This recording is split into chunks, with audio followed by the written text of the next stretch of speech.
The autumn rain had turned the Colorado mountain road into a river of clay-colored mud, and it was in that mud, up to its axles, that Bessie Shelton's cider cart sat abandoned by fortune and nearly by hope itself. The year being 1879, in the high country above the little settlement of Timber Creek. She had been on the road since sunup, coaxing her mule, Clementine, along the winding paths that connected the orchards of the lower valley to the mining camps that clung to the mountainsides like stubborn lichen. Bessie made her living, such as it was, selling jugs of cider pressed from the apples she grew on the small plot of land her late father had left her, and every autumn she made the same treacherous journey, camp to camp, town to town, because miners paid good money for something sweet that was not whiskey, and because there was nobody left to press the apples but her. The wheel had sunk somewhere around mid-morning, just after the trail crossed a swollen creek that had overflowed its banks in the night's storm. Bessie had climbed down, skirts already heavy with mud, and pushed until her arms burned and her breath came in ragged gasps, but the cart did not so much as shudder. Clementine, for her part, seemed to have decided that the whole enterprise was beneath her dignity, and stood with ears flattened, refusing to pull another inch. "You stubborn, ungrateful animal," Bessie muttered, wiping a strand of dark hair from her eyes with the back of a muddy hand. "I ought to sell you to the first tanner I meet." She sat down on a fallen log at the side of the trail, staring at the cart with something between despair and fury, and allowed herself, for just one moment, to consider crying. She was 22 years old, unmarried and entirely alone in the wilderness, with 24 jugs of cider that represented every dollar she had left in the world after her father's illness had eaten through their savings. If she did not sell this cider in the camps before the first snow closed the passes, she did not know how she would survive the winter. It was in this state, mud-streaked and near tears, that she heard the sound of hooves on the trail behind her, and looked up to see a rider emerging from the mist that clung to the pines. He was, she would later admit to herself, the largest man she had ever seen outside of a traveling circus poster. He sat a big-boned bay horse with the easy confidence of a man who had spent more years in a saddle than out of one, and his shoulders filled out a buckskin coat that had clearly been made for a smaller frame or a younger man, for it strained across his chest and arms in a way that left no doubt about the muscle beneath. His hair was dark and longer than fashion dictated, curling just past his collar, and a beard, not unkempt but not barbered either, covered a jaw that looked as though it had been carved rather than grown. He looked, in short, like a man the mountains themselves had made, and he looked at her cart with an expression of mild, practical curiosity, as though sunk carts were a puzzle he solved on a fairly regular basis. "Afternoon," he said, touching the brim of his hat. His voice was low and rough, like gravel underfoot, but not unkind. "Looks like you've got yourself a predicament." "I've got myself several predicaments," Bessie said, standing and trying to gather what dignity remained to her, which was not much, given the state of her skirts, this being merely the most visible one. The corner of his mouth twitched, not quite a smile. "Marshall Ford," he said. "I trap up in the high country most of the year, come down when the weather turns." "Bessie Shelton," she replied. "I make cider when my cart is not swallowed whole by the mountain." He dismounted without another word, tied his horse to a nearby pine and walked to the cart, studying the wheel where it had disappeared into the mud. Bessie watched him circle it once, then crouch and put his hand against the wood, testing its give. "You don't need to trouble yourself," she said, though she made no move to stop him. "I was fixing to figure it out myself." "I don't doubt it," Marshall said, not looking up. "I'm here now, and it seems a waste of a good afternoon for both of us to stand around watching a cart sink deeper." He set his shoulder against the back corner of the cart, planted his boots wide in the mud, and pushed. Bessie had thrown her own weight against that cart for the better part of an hour with nothing to show for it but exhaustion, but under Marshall Ford's effort, she heard the mud groan and release its grip with a sucking sound, and the wheel lurched forward an inch, then two. Clementine. Bessie shouted, scrambling to grab the mule's lead. Pull, you wretched creature, pull now. Between the mule's reluctant effort and the raw strength of the man straining against the cart's frame, the wheel came free all at once, and the whole contraption lurched forward onto firmer ground, jugs clattering and sloshing, but, thank Providence, none of them breaking. Marshall straightened, brushing mud from his hands onto his trousers, and looked entirely unbothered by the exertion, though his chest rose and fell with the effort he would not admit to. There, he said. That ought to hold you until the next mud pit, anyway. Bessie stared at the freed cart, then at him, feeling something in her chest loosen that had been clenched tight since dawn. I don't know how to thank you properly. I have nothing to offer but cider, and you look like a man who prefers whiskey. I wouldn't turn down cider, Marshall said, though I didn't do it for payment. Then why did you do it? He considered the question as though it deserved real thought, which struck her as unusual in a man, most simply answered without considering anything at all. Because you were stuck, he said finally, and I was passing, and it seemed a poor sort of man who'd ride on by and leave a woman alone on the mountain with the light going. Bessie felt her cheeks warm despite the cold, and busied herself checking the jugs for cracks so she would not have to meet his eyes. Well, you have my gratitude, Mr. Ford, and a jug of cider whether you want payment or not, because I do not accept charity kindly, and I will not have it said that Bessie Shelton let a man do a hard afternoon's work for nothing. He watched her fish a jug from beneath the canvas covering, and something in his weathered face softened just slightly at the corners of his eyes. I'll take it, he said, if you'll let me ride along beside you a ways. This trail gets worse before it gets better, and I'd hate to have freed you from one mud pit only to hear you'd found another an hour later. Bessie considered him for a long moment, the size of him, the roughness of his hands, the strange gentleness in a voice that seemed built for shouting over storms. She had heard stories about mountain men, the wild sort who lived alone so long they forgot how to speak to other people, or worse, remembered only how to take what they wanted. But there was nothing in Marshall Ford's manner that frightened her, only a steadiness that felt, oddly, like safety. I suppose I could use the company, she said. Provided you don't expect me to make conversation the whole way. I am tired, Mr. Ford, and muddy, and not at my most charming.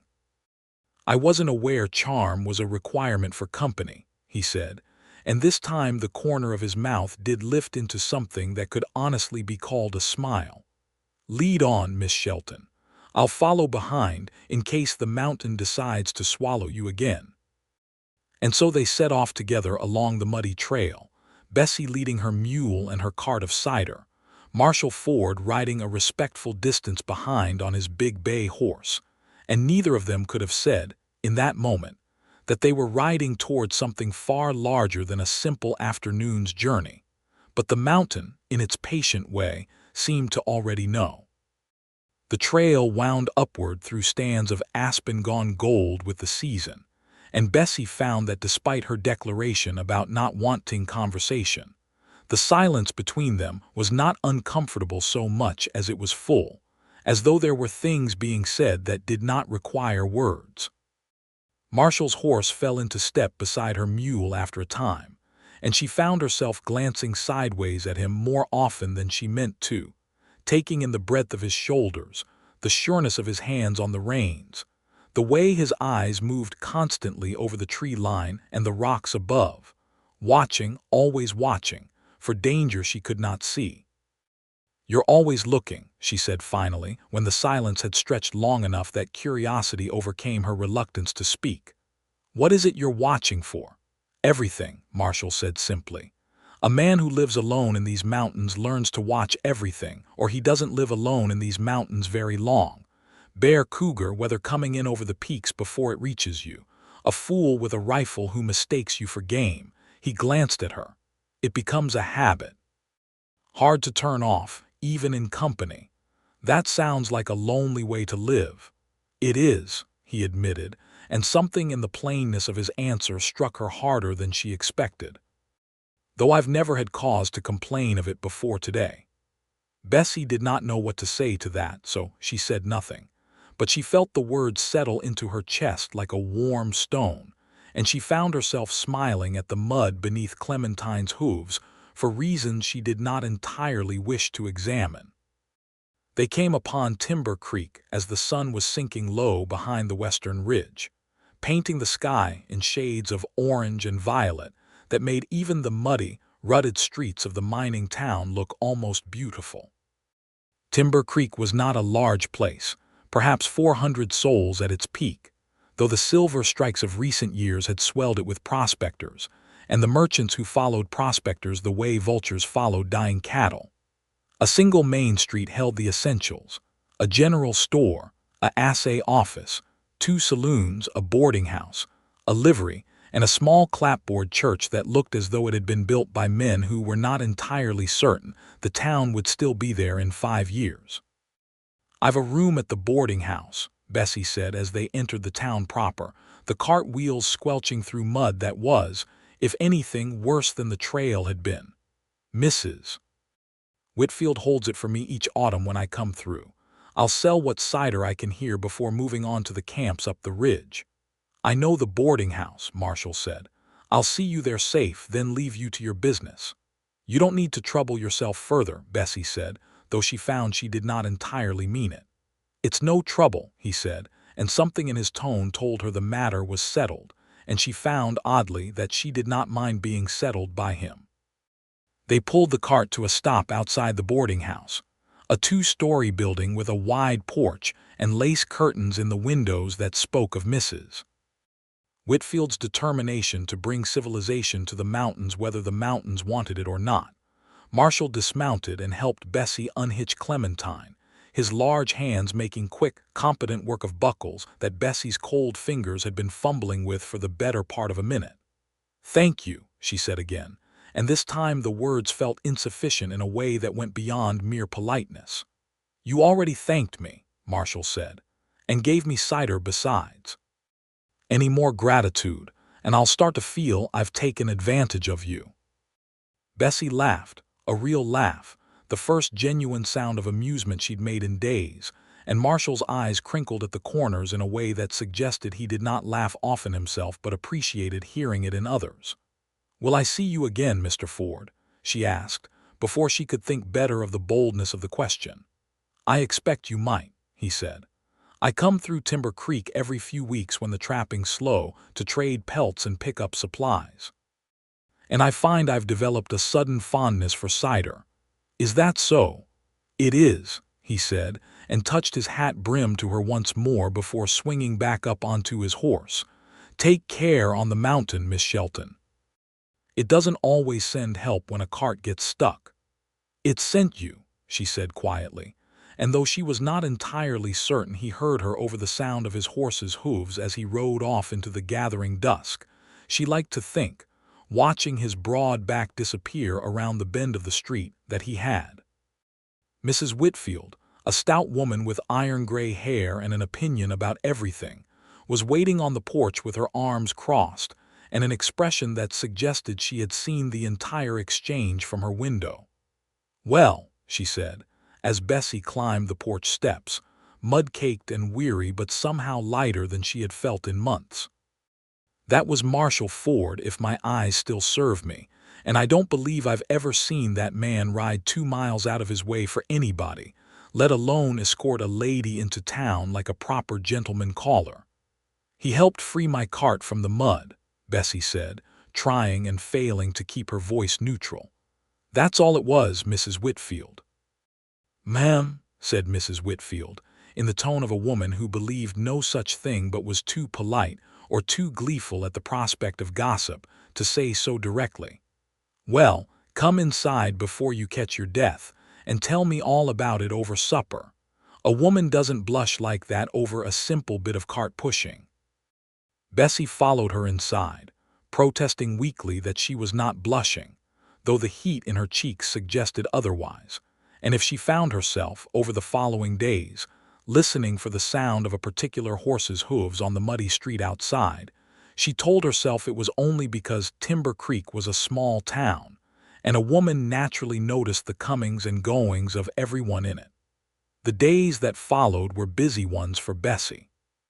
She sold cider in the streets of Timber Creek, hauling her cart from the mining offices to the general store to the saloons, where rough men who spent their days breaking rock and their nights breaking their own resolve against drink seemed genuinely grateful for something sweet and honest to put in their bellies. She learned the rhythms of the town, the church bell that called the faithful, and there were not many, on Sunday mornings, the whistle that signaled shift changes at the Comstock Silver operation up the ridge, the particular hush that fell over the street each evening when the saloon pianos started up and decent folk retreated indoors. She thought of Marshall Ford more than she cared to admit. She found herself explaining his kindness to Mrs. Whitfield in greater detail than the boarding house keeper had actually asked for, and she caught herself, more than once, glancing toward the mountain trail as though expecting to see a big bay horse and a broader-shouldered man come riding down out of the mist. It was nearly 2 weeks before he did. She was at the edge of town, near the livery, refilling her water barrel from the trough, when she heard the sound of hooves and looked up to see him approaching, saddlebags heavy with what she guessed were pelts destined for trade at the general store. He looked, if anything, larger than she remembered, though she suspected that was simply the trick memory played on a person when they had spent too many idle hours thinking about someone. "Miss Shelton," he said, reining in beside her, "you're still upright, I see. No more mud pits."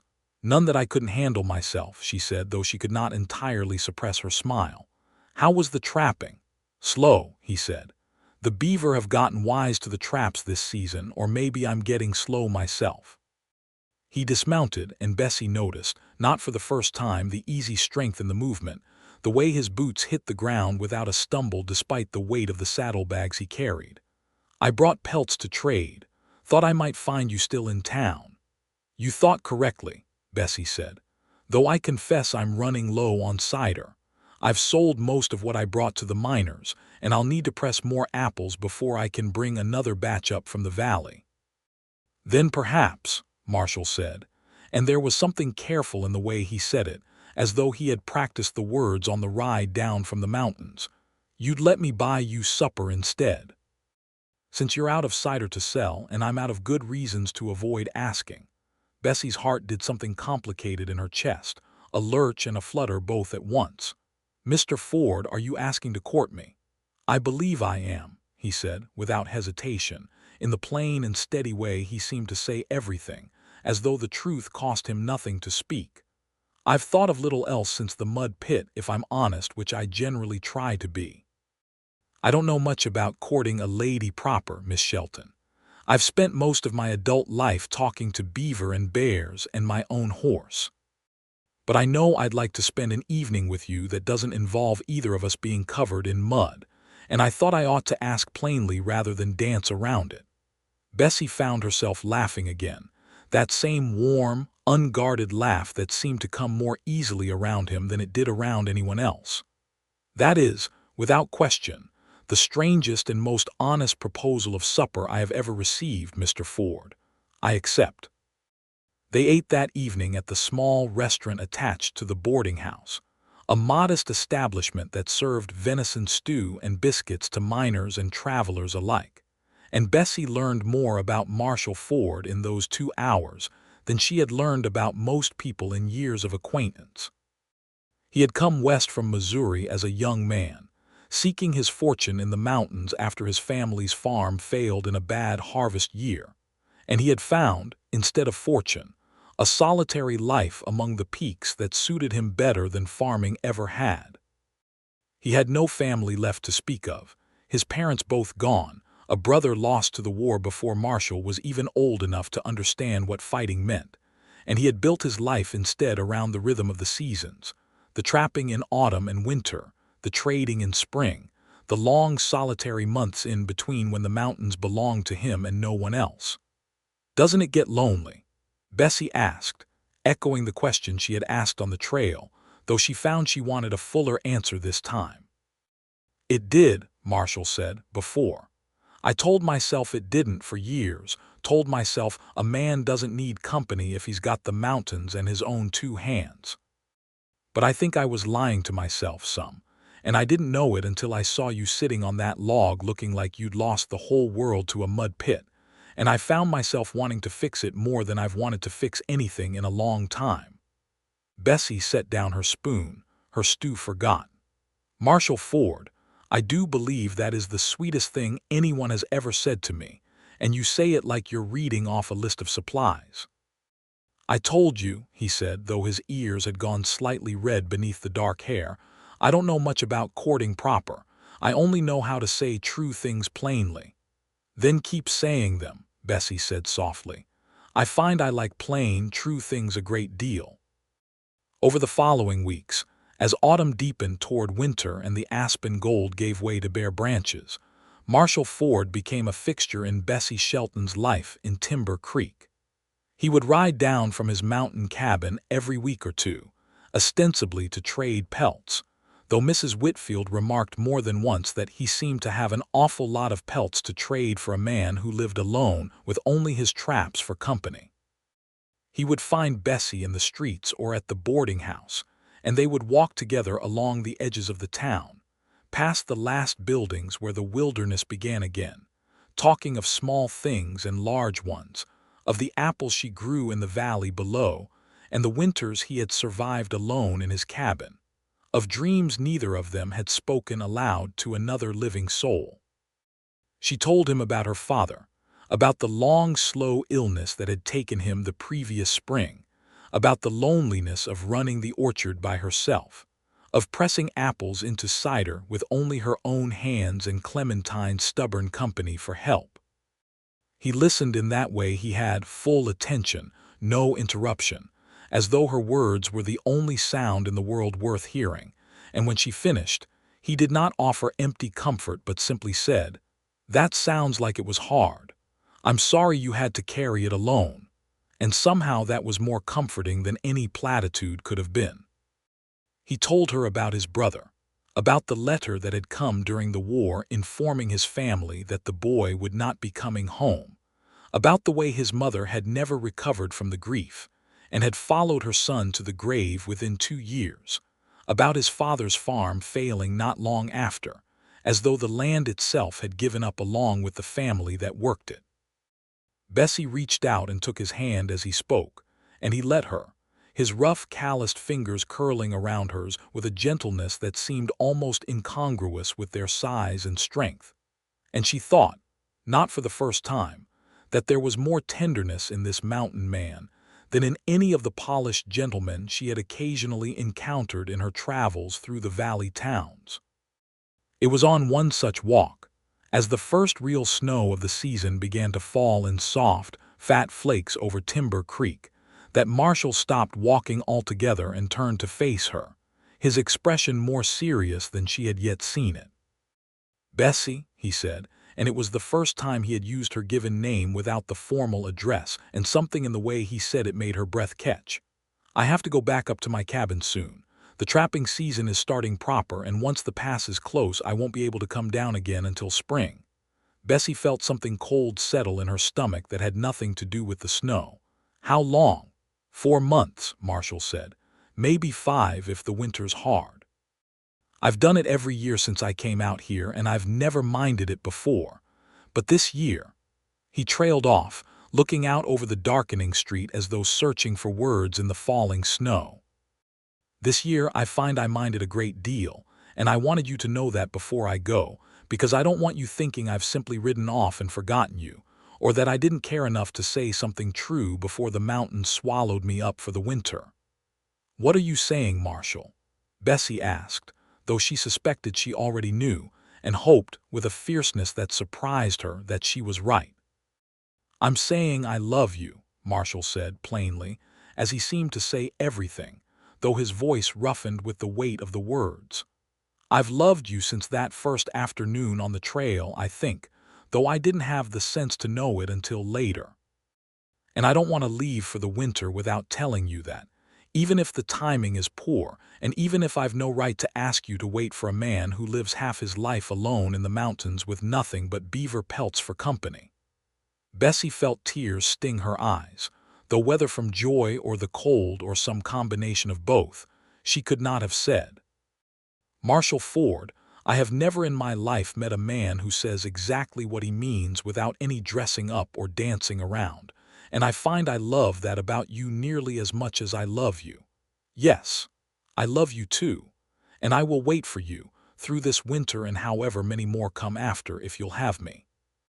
Marshall's face broke into a smile then, a full, unguarded smile that transformed his weathered features and made him look, for a moment, almost boyish despite his size and his beard, and the years of solitary hardship written into the lines around his eyes. He reached out and cupped her face in his large, rough hands with a gentleness that made her heart ache, and he kissed her there in the falling snow, in the middle of the muddy street in Timber Creek, with no regard for who might be watching from the boarding-house windows. "I'll have you," he said, against her lips, "for as long as you'll let me. And when I come down in the spring, Bessie Shelton, I intend to ask you to marry me properly, with a ring and everything, if you'll do me the honor of waiting to hear the question." "I believe I already know the answer," Bessie said, laughing through her tears, "but I'll wait to hear it asked proper if that's what you want." He left 3 days later, riding up into the mountains with his traps and his supplies, and a jug of Bessie's cider tucked carefully into his saddlebag. And Bessie stood on the boarding-house porch and watched him go until the falling snow swallowed the sight of him entirely. And then she went inside and cried, not from sorrow exactly, but from the strange ache of loving someone enough that their absence felt like a physical wound. The winter that followed was the longest of Bessie's life, though it was not without its own quiet blessings. She returned to the valley below Timber Creek, to the small orchard house her father had left her, and spent the cold months tending what needed tending, mending what needed mending, and writing letters to Marshall that she had no way of sending, since the mountain passes were closed and no rider could reach his cabin until the spring thaw. She kept the letters in a small wooden box her father had once used for tobacco, and told herself that she would give them all to Marshall when he came down from the mountains, so he would know that she had thought of him every single day of his absence. She was not entirely idle in her longing, either.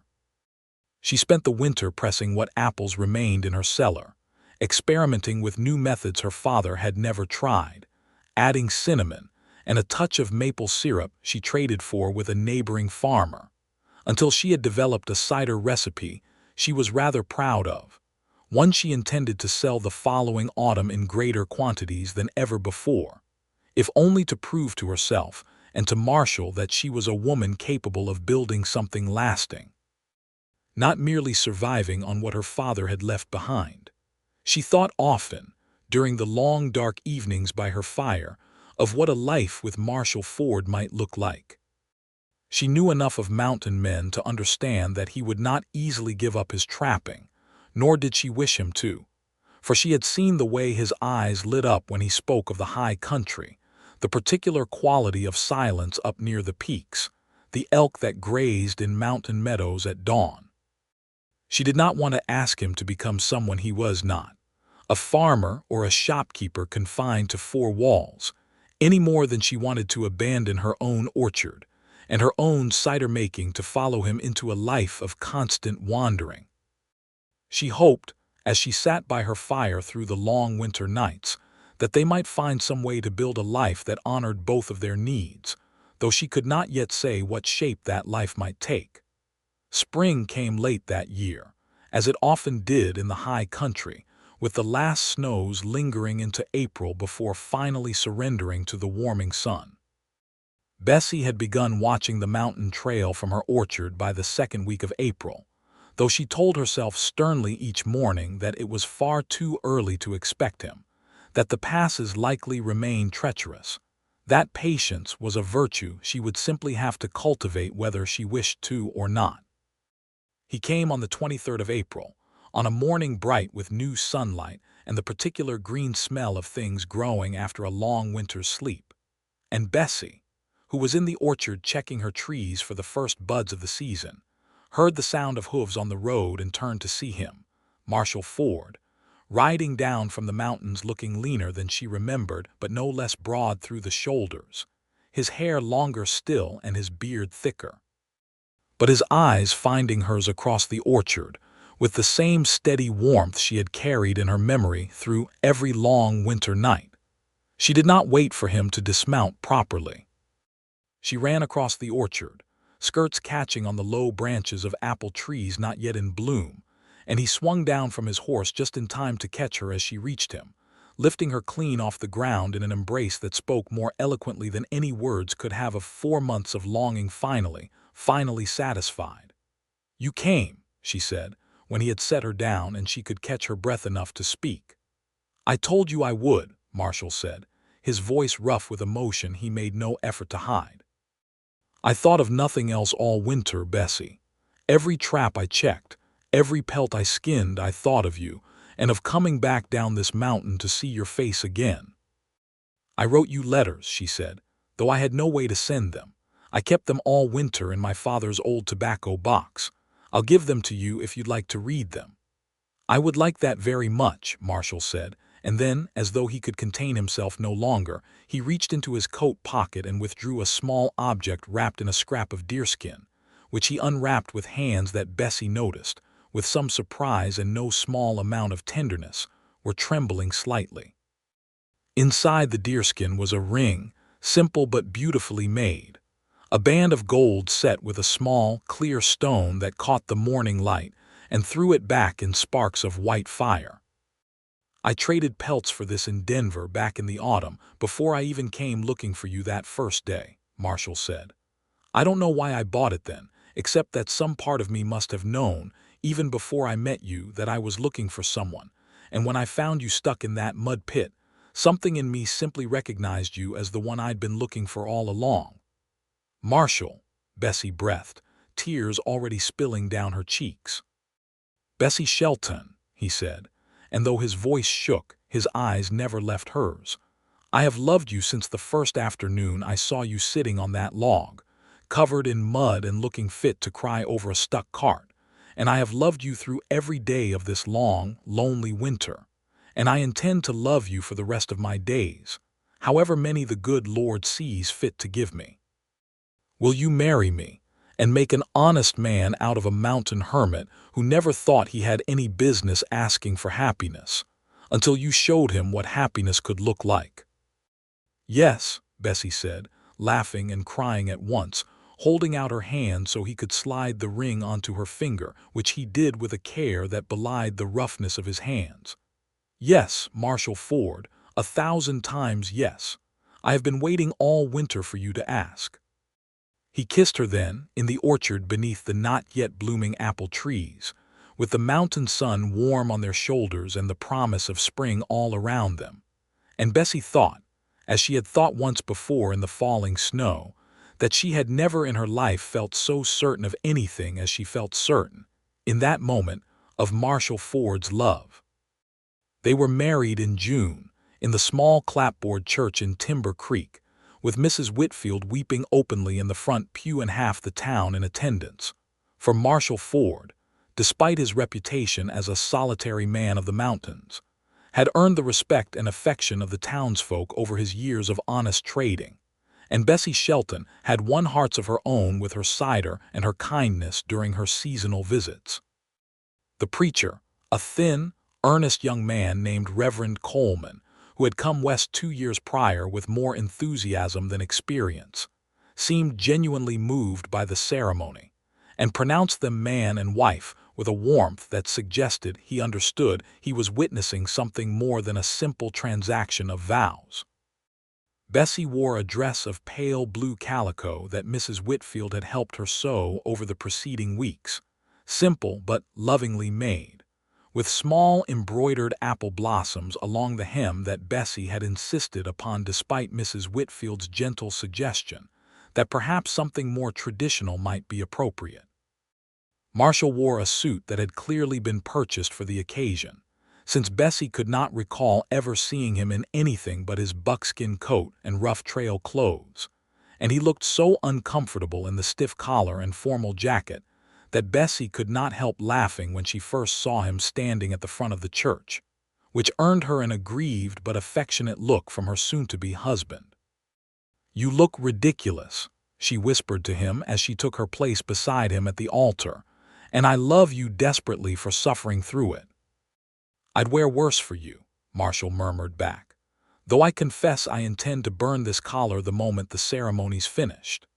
The reception that followed was held in the open field behind the church, with tables borrowed from half the households in Timber Creek and food contributed by nearly every family in town, for weddings were rare enough events in a mining settlement that the whole community seized upon the occasion with genuine enthusiasm.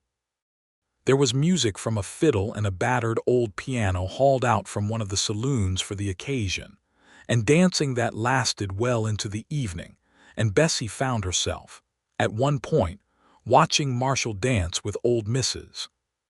Whitfield with a gentleness and patience that made her heart swell nearly to bursting, this enormous, weathered mountain man taking such tender care with an elderly widow's arthritic steps. "He's a good man," Mrs. Whitfield said to Bessie later, when the dance had ended and Marshall had gone to fetch punch for them both. "I've known a great many men pass through Timber Creek over the years, dear, and I can tell you truly that a good one is rarer than silver in these hills. You've found yourself a treasure, Bessie Shelton, and don't you ever let anyone tell you different." "I know it," Bessie said, watching Marshall's broad back as he moved through the crowd, stopping to speak kindly with children who gazed up at him with the particular awe that small children reserve for very large, very strong-looking men. "I knew it the day he pushed my cart out of the mud without so much as being asked. I think some part of me fell in love with him right then, though it took me a good while longer to admit it." They settled, after the wedding, into a life that honored both of their needs, as Bessie had hoped they might during those long winter nights of contemplation. Marshall built a second cabin, sturdier and larger than his original mountain dwelling, on a parcel of land adjoining Bessie's orchard in the valley below Timber Creek, close enough to civilization for Bessie's cider business to flourish, close enough to the high country that Marshall could continue his trapping during the winter months without abandoning his new wife for the entire season. He compromised, as men in love learn to do, spending the autumn and early winter in the mountains as he always had, but returning to the valley for the deep winter months and all of spring and summer, helping Bessie tend the orchard and press the apples, learning the rhythms of a settled life alongside the rhythms of the wild that had shaped him for so many years. Bessie's cider business grew steadily over the following seasons, aided considerably by Marshall's willingness to haul the heavy cart himself, his enormous strength making light work of terrain that had once left Bessie exhausted and her cart sunk in mud. They became a familiar sight along the mountain trails, the mountain man and the cider maker's wife, as the townsfolk took to calling her with affectionate teasing, traveling together from camp to camp, from Timber Creek to the growing settlements further up the ridge, selling jugs of cider that had become, over time, somewhat famous throughout that stretch of the Colorado high country for their particular blend of sweetness and spice. It was during the second autumn of their marriage that Bessie discovered she was carrying their first child, a discovery that filled both of them with a joy so profound that Marshall, upon hearing the news, sat down rather abruptly on the porch steps of their cabin as though his legs had simply given out beneath him, and then laughed, a great booming laugh of pure happiness that echoed off the mountainside and startled a flock of birds from the nearby aspens. "A child," he said, over and over as though testing the shape of the word in his mouth. "Bessie, we're going to have a child." "We are," she confirmed, laughing at his stunned expression. "Assuming you can manage to stop staring at me like I've announced I'm growing a second head, and instead perhaps come inside and help me with supper, since I understand this condition tends to make a woman rather tired in the evenings." He was on his feet in an instant, scooping her up into his arms despite her protests that she was perfectly capable of walking, and carried her inside their cabin as though she were made of the finest porcelain rather than sturdy farm stock. And Bessie, laughing and swatting at his shoulders in mock protest, found herself thinking that she had never imagined, in all her years of solitary struggle after her father's death, that such happiness could be waiting for her on the other side of a stuck cart and a stranger's unasked-for kindness. Their son was born the following spring, a healthy boy with his father's dark hair, and as he grew, his father's steady, watchful eyes, and they named him William after Bessie's father, whose memory she had carried with her through every hardship of the years before Marshall Ford rode into her life. Marshall took to fatherhood with the same quiet, thorough dedication he brought to everything else, and Bessie often found him in the evening sitting by the fire with baby William cradled in arms that could have crushed granite, speaking to the infant in low, rumbling tones about the mountains and the trapping and the particular quality of silence to be found in high meadows at dawn, as though determined that his son should know and love the wild places that had shaped his father's life, even from the earliest days of infancy. 2 years after William's birth, a daughter followed, whom they named Sarah after Marshall's long-deceased mother, and Bessie watched with tender amusement as her enormous, muscled husband, a man who could wrestle a stuck cart free from mud with his bare hands, learned to braid a small girl's hair with the same patient concentration he brought to skinning pelts or repairing harness leather, his large fingers working with surprising delicacy despite their size. Life in the valley below Timber Creek was not without its hardships, of course, for the Wild West offered no guarantees of ease even to those who had found love and happiness within it. There were harsh winters that tested the limits of their preparation, a bad fever that swept through the settlement when William was 4 years old and left both Bessie and Marshall sleepless with worry until the boy's fever finally broke, and the ever-present dangers of mountain life, the occasional cougar that threatened livestock, the flash floods that came without warning down mountain gullies, the isolation that meant help in a true emergency might be hours or even days away. But they faced these hardships together, as partners in every sense, and Bessie found that Marshall's steady presence, the same quiet strength that had freed her cart from the mud all those years before, made even the darkest nights feel survivable. There was a difficult period, in the 5th year of their marriage, when a wealthy mining company began pressuring smallholders throughout the valley to sell their land, offering prices that seemed generous on the surface, but represented, Bessie and Marshall both understood, a fraction of what the land was truly worth, particularly given rumors of silver deposits that ran beneath several of the orchard properties. Marshall, who had spent years watching mining operations, transformed the mountains he loved, watching streams run muddy with tailings and forests cleared for timber to shore up mine shafts, felt a particular anger at the company's tactics, an anger made sharper by the knowledge that several of their elderly neighbors, unable to withstand the pressure, had already sold their land for prices that left them with little to show for a lifetime of labor. "They came to old Henderson's place again yesterday," Marshall told Bessie one evening, his jaw tight with restrained fury as he recounted the day's events. Told him if he didn't sell by month's end, they'd find a way to make his water rights disappear entirely, and then see how long his orchard survives without water. That's not business, Bessie.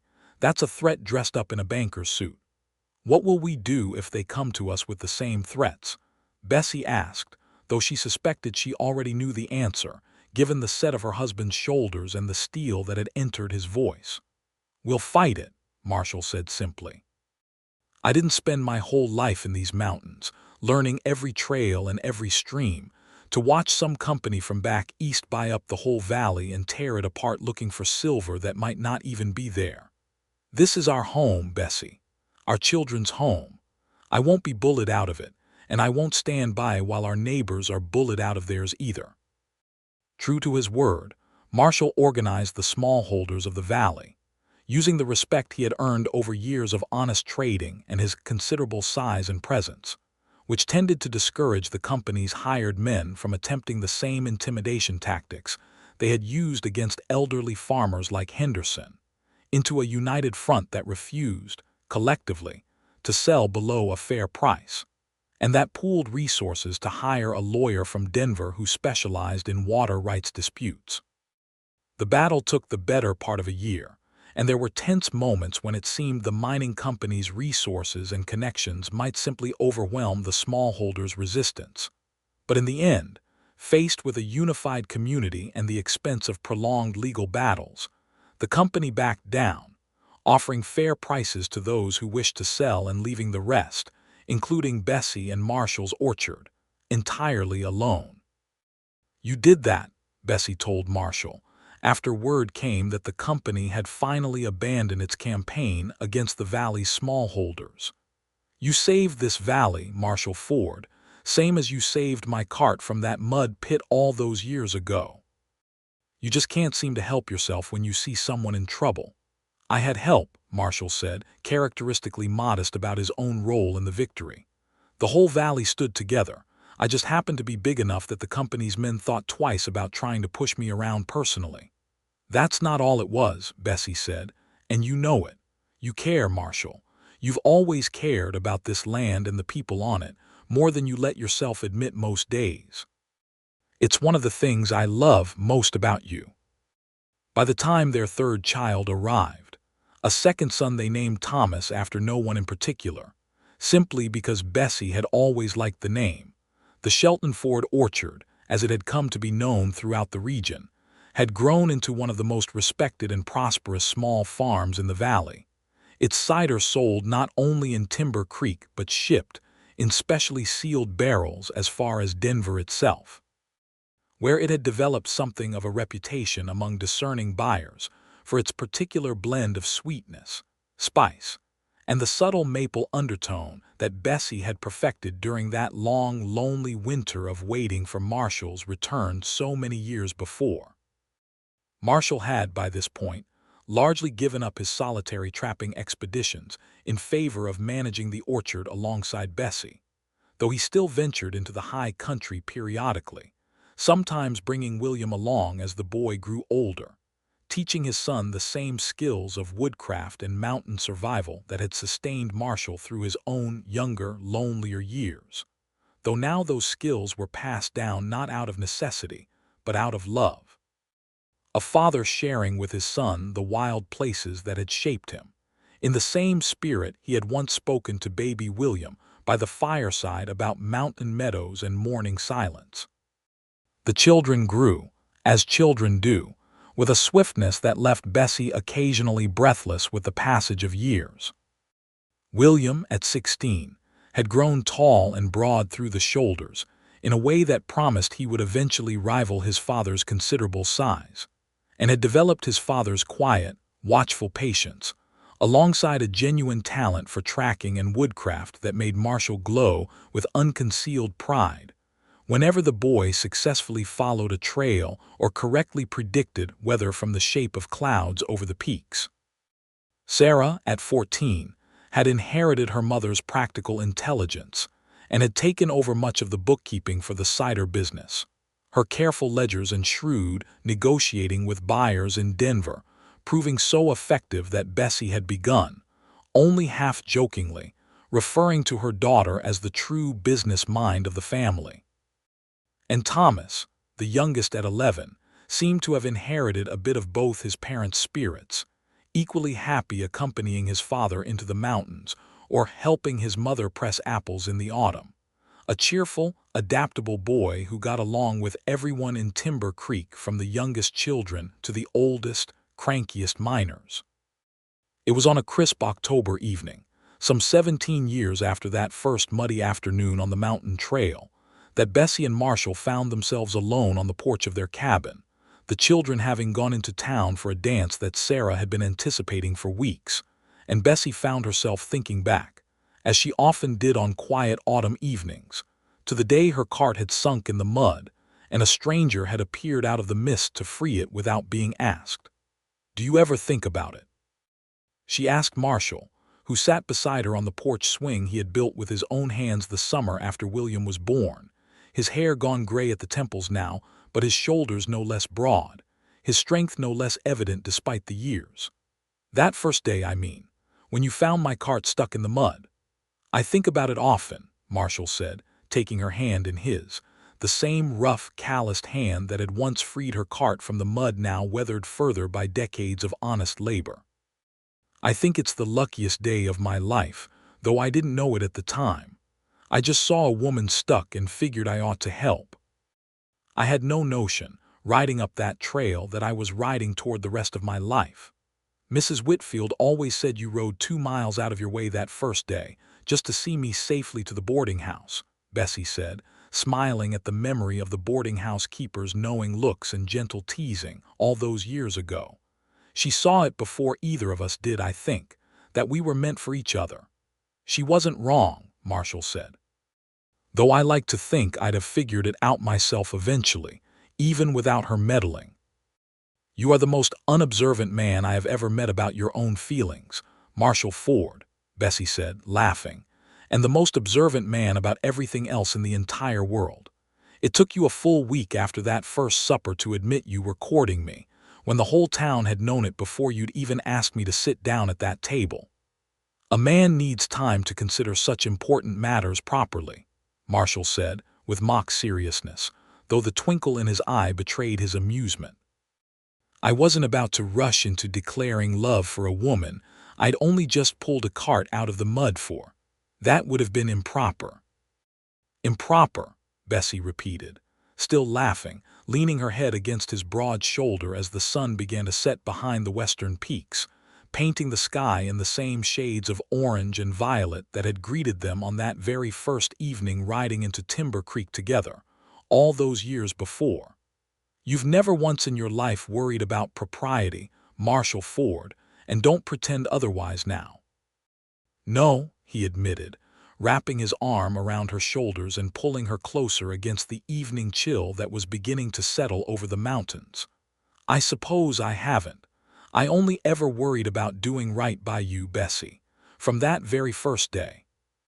"You have," Bessie said softly, watching the last colors fade from the sky as the first stars began to emerge over the peaks that had, for nearly 2 decades now, sheltered their home and their family and their love. "Every single day since. I couldn't have asked for a better partner in this life, Marshall. Not if I'd searched every mining camp and every mountain trail from here to the Pacific." "Nor I," Marshall said, pressing a kiss to the top of her head, her hair now touched with its own strands of silver among the dark. "I found everything I never knew I was looking for, the day I found your cart stuck in that mud, Bessie Shelton.